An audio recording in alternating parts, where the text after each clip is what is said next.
Sahabat Misem Radio, berdasarkan sebuah jurnal volume 4 nomor 1 tahun 2016 yang diterbitkan oleh LIPI,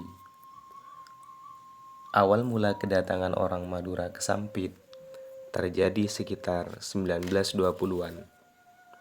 Orang Madura diangkut dari Pulau Madura oleh pemerintah Hindia Belanda dan diperkerjakan di perkebunan karet, gambir, dan kelapa sawit di Sampit. Mereka menjadi tawanan kerja paksa pemerintah Belanda.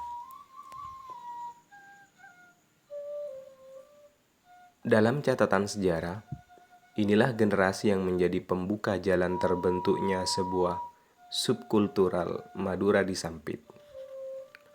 Pada masa itu, relasi-relasi antar kelompok etnis masih sangat terbatas, karena migrasi hanya berasal dari Jawa, Banjar, dan orang-orang Cina.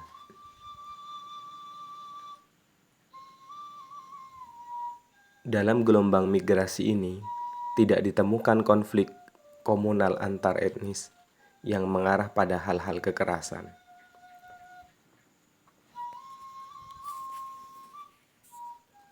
Gelombang perintis ini hingga sekarang menyebutnya sebagai Cebedeje, yaitu wilayah lautan utara.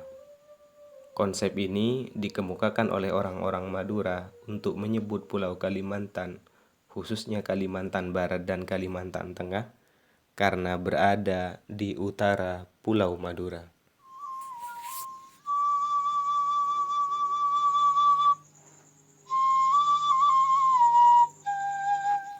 Pemukiman orang Madura pada tahun 1920 hingga 1930 banyak ditemukan di sepanjang Mentayak Seberang dan lokasi Brengsel, yaitu lokasi pabrik kayu Brengsel milik Belanda yang kemudian pada tahun 1955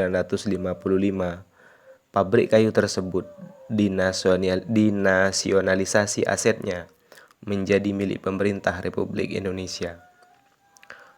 Dalam catatan sejarah, jumlah orang Madura pada saat itu terus bertambah seiring dengan tersedianya kem-kem pemukiman bagi para pekerja pabrik.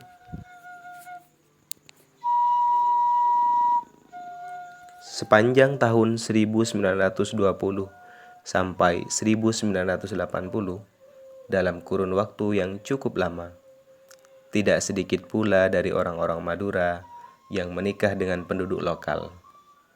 Dan pada tahun-tahun tersebut, relasi etnis terjalin dengan harmonis.